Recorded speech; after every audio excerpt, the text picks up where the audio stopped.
शेतकरी बांधवांकरिता पीक विम्यासंदर्भात एक महत्त्वपूर्ण अपडेट समोर निघून येत आहे शेतकरी मित्रांनो. तर बघा शेतकरी मित्रो, मागच्या वर्षी जे नुकसान झालेलं आहे, शेतकऱ्यांनी स्वतःच्या घरातून स्वतःच्या खिशातून पैसे भरून पीक विमा काढलेला आहे, पीक विमा फाडलेला आहे आणि एवढं मोठं नुकसान झालेलं असताना सुद्धा शेतकऱ्यांना पीक विमा मिळालेला नाहीये.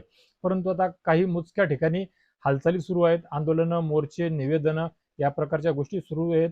लोकप्रतिनिधी आता उशिरापाशिरा काय होईना पण समोर येत आहेत, निवेदनं देत आहेत, मुख्यमंत्र्यांशी भेटीगाठी घेत आहेत. असे काही प्रकार मोजक्या जिल्ह्यांमध्ये दिसत आहेत आणि खऱ्या अर्थाने हे सर्व काही केल्याशिवाय शेतकऱ्याच्या पदरामध्ये त्यांच्या हक्काचा पीक विमा पडेल असं आता इथून पुढे तरी वाटत नाही आणि तसं काही दिसून सुद्धा येत नाहीये. वर्ष लोटून गेलेलं आहे. मुख्यमंत्र्यांनी 17,500 रुपये हेक्टर देण्याचा शब्द केला होता सोयाबीन, कापूस या पिकांकरिता. त्याचा सुद्धा कुठे काही मिळ नाहीये आणि आता अशा परिस्थितीमध्येच एका ठिकाणी मासिक सभेच्या म्हणजे स्थानिक स्वराज्य संस्थेचे काही जे पदाधिकारी आहेत त्यांच्या मासिक सभेमध्ये त्यांनी ठराव बैठका घेतलेल्या आहेत. त्यामध्ये हा विषय प्रामुख्याने उचलून धरलेला आहे. त्या संदर्भातला आपला हा व्हिडिओ आहे. तर हा विषय कुठला आहे, काय आहे, आपण या व्हिडिओच्या माध्यमातून पाहून घेण्याचा प्रयत्न करणार आहोत मित्रांनो, जेणेकरून हा व्हिडिओ पाहिल्याच्या नंतर वेगवेगळ्या तालुक्यातील जिल्ह्यातील शेतकरी बांधवांना सुद्धा काहीतरी पर्याय सुचेल, उपक्रम राबवता येतील, आंदोलन, मोर्चे, लोकप्रतिनिधीशी यांच्या भेटी घेता येतील, याकरिता हा व्हिडिओ बनवलेला आहे शेतकरी मित्रांनो. तर बघा मित्रांनो, पीक विमा भरलेल्या सर्व बागायतदारांना सरसगट पीक विमा परतावा मिळावा अशी मागणी देवगड पंचायत समितीच्या सभेमध्ये करण्यात आल्याची माहिती समोर येत आहे शेतकरी मित्रांनो. तर मित्रो, या भागातील या तालुक्यातील आंबा, काजू या फळपिकाच्या बागायतदारांनी पीक विम्याचे हप्ते भरून सुद्धा काही तांत्रिक कारणांमुळे खूप साऱ्या शेतकरी बांधवांना त्यांच्या पीक विम्याचा परतावा मिळालेला नाहीये आणि हा पीक विम्याचा परतावा मिळालेला नसल्या कारणाने त्यांच्यामध्ये भल्या मोठ्या प्रमाणामध्ये नाराजगी पाहावयास मिळत आहे. त्यामुळे आता पीक विमा भरलेल्या सर्वच बागायतदारांना सरसगट पीक विमा परतावा मिळावा या प्रकारची मागणी देवगड पंचायत समितीच्या सभेमध्ये करण्यात आल्याची माहिती समोर येत आहे शेतकरी मित्रांनो.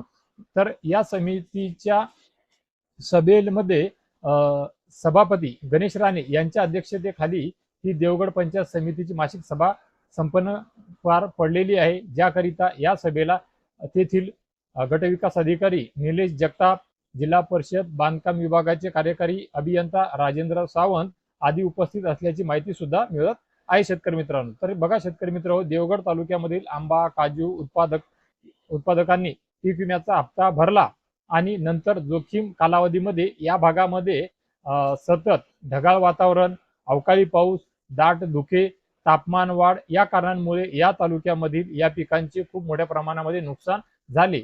पण तरी सुद्धा अशा परिस्थितीमध्ये हवामान केंद्राकडून हवी तशी माहिती न मिळाल्याच्या कारणास्तव या तालुक्यातील काही मंडळांमधील बागायतदार शेतकऱ्यांना नुकसान भरपाई मिळालेली नाहीये आणि अशातच म्हणजे हे जे आपलं हवामान केंद्रातील दोष आहे, यामुळे शेतकऱ्यांचं होत असलेलं नुकसान, त्यामुळे शेतकऱ्यांमध्ये खूप मोठ्या प्रमाणामध्ये नाराजगी दिसून येत आहे शेतकरी मित्रांनो. सोबतच या बैठकीमध्ये हवामान केंद्राची देखभाल होत नसल्यामुळे या कारणाने नोंद अचूक होत नसल्याचे समोर आलेले आहे, निष्पन्न झालेले आहे आणि याकरिता जिल्हाधिकाऱ्यांच्या उपस्थितीमध्ये कृषी अधिकारी आणि विमा कंपनीचे प्रतिनिधी यांची बैठक बोलावण्याकरिताच्या कृषी विभागाला सूचना दिल्याची माहिती सुद्धा मिळत आहे आणि एकमताने शेतकऱ्यांना सरसगट पीक विमा परतावा मिळालाच पाहिजे, मिळायलाच हवा हा निर्णय घेण्यात आल्याचे सुद्धा कळत आहे शेतकरी मित्रांनो. तर बघा शेतकरी मित्रांनो, याप्रमाणे ग्रामपंचायत पातळीवर, गाव पातळीवर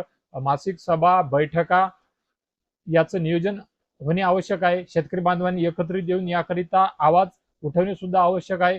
त्याकरिता त्याच्याशिवाय खऱ्या अर्थाने तुम्हाला तुमच्या हक्काचा मागील काही वर्षाचा पीक विमा मिळणार नाही शेतकरी मित्रांनो. याकरिता लोकप्रतिनिधी यांच्यावर सुद्धा तुम्हाला दबाव आणणे आवश्यक आहे. त्यांच्याशी संपर्क साधून त्यांना सुद्धा आवाज उचलण्याकरिता सांगणे आवश्यक आहे. त्याच्याशिवाय हा तसा पीक विमा तुम्हाला मिळणार नाहीये शेतकरी मित्रांनो. पीक विम्याकरिता वेगवेगळ्या ठिकाणी या हालचाली, हे आंदोलनं, या घडामोडी, हे मोर्चे, निवेदनं या साऱ्या गोष्टी होणे गरजेचे आहे. त्यावेळेसच कुठेतरी तुम्हाला तुमच्या हक्काचा पीक विमा मिळेल. मागच्या वर्षी पीक विमा भरून पीक विमा न मिळाल्याच्या कारणास्तव या वर्षी पीक विम्याकडे पाठ फिरवली, हे एक चांगलंच द्योतक आहे. आता खऱ्या अर्थाने यावर्षी अल्निनोचं संकट आहे. जून महिना गेला, जुलै महिना सुद्धा जात आहे. कुठे जास्त पाऊस आहे, कुठे कमी पाऊस आहे, कुठे अजूनही काही ठिकाणी काहीच पाऊस नाहीये. त्यामुळे हे वर्ष सुद्धा काही पिका पाण्याकरिता चांगलं नाहीये. अशा परिस्थितीमध्ये पीक विमा भरणे खूप आवश्यक होतं, खूप आवश्यक अजूनही आहे जर तारीख वाढून मिळाली तर. परंतु मागच्या वर्षीच पैसे भरून सुद्धा जर पीक विमा नाही मिळाला, मुख्यमंत्र्यांनी शब्द देऊन सुद्धा अजून पीक विमा नाही मिळाला, तर शेतकरी बांधव पीक विमा भरणार तरी कसे? त्यामुळे शेतकरी बांधवांनी पीक विम्याकडे पाठ फिरवणे साहजिकच होते आणि कुठे ना कुठे चांगली गोष्ट आहे, हरकत नसावी. नुकसान भरपाईच्या रूपातही जर यावेळेस नुकसान झाल्याच्या नंतर, पीक पाणी न घडल्याच्या नंतर, दुष्काळ पडल्याच्या नंतर मदत मिळाली तर एक तो भाग वेगळा असेल. परंतु पीक विमा कंपनीला आणि सर्वांनाच दणका देणे आवश्यक होतं. दणका काय? खऱ्या अर्थाने पैसे भरायचे आणि आपलेच पैसे आपल्याला मिळत नाहीये, तर मग अशा परिस्थितीमध्ये पीक विमा का भरायचा? हे शेतकऱ्यांचं बरोबरच आहे. हा काही खऱ्या अर्थाने दणका बिनका काय? दणका जर मोर्चा केला, कुठे काही वेगळा प्रकार घडला असता तर तो दणका म्हटला गेला असता. परंतु असो, या व्हिडिओच्या माध्यमातून मला फक्त आपणा सर्वांना, शेतकरी बांधवांना, शेतकरी पुत्रांना एवढंच सांगायचं आहे की असे प्रकार, असे काहीतरी बैठका, मोर्चे, आंदोलन जर झाले तर तुम्हाला पीक विमा मिळेल. याकरिता ही देवगड तालुका पंचायत समितीमधील मासिक सभेमध्ये जो ठराव घेण्यात आला, जी बैठक बोलवण्यात आली, जे निर्णय घेण्यात आले, ही अपडेट मी आपणा सर्वांपर्यंत याकरिता जी पोहोचवलेली आहे. तर मित्र, आशा करतो या व्हिडिओच्या माध्यमातून पीक विम्या संदर्भात ही दिलेली माहिती नक्कीच तुमच्याकरिता लाख मोलाची ठरेल, उपयोगी ठरेल आणि यामधून तुम्ही सुद्धा काहीतरी घ्याल आणि तिथून पुढे काहीतरी हालचाली वेगवेगळ्या भागामध्ये, तालुक्यामध्ये, जिल्ह्यामध्ये होतील अशी मी आशा बाळगतो शेतकरी मित्रांनो. तर शेतकरी मित्रांनो, पीक विम्या संदर्भात किंवा इतर कुठल्याही कोणत्याही योजनेसंदर्भात, शेतकरी योजनेसंदर्भात तुमच्या मनामध्ये काही प्रश्न असतील, संभ्रम असतील, शंका कुशंका असतील, तुमचे काही सजेशन असतील, सल्ला असेल, तर नक्कीच हा व्हिडिओ तुमच्यापर्यंत पोहोचल्याच्या नंतर या व्हिडिओच्या कमेंट बॉक्समध्ये विचारण्याचा प्रयत्न करा. विचारा, आपण तिथे चर्चा करू. तुमच्या प्रश्नाची मी उत्तर सुद्धा देण्याचा प्रयत्न करेल शेतकरी मित्रांनो. तर शेतकरी मित्र, या व्हिडिओच्या माध्यमातून तुर्तास एवढेच. भेटूया एका नवीन व्हिडिओच्या माध्यमातून तुमच्या आमच्या नवीन उपयोगी माहितीसह. आणि मी माझ्या प्रत्येक व्हिडिओच्या अखेरीस सांगतो आणि त्यानंतरच्या एका नवीन व्हिडिओमध्ये आणतो. त्यानुसार भेटूया अजून एका गोड बातमीसह. तोपर्यंत धन्यवाद शेतकरी मित्रांनो.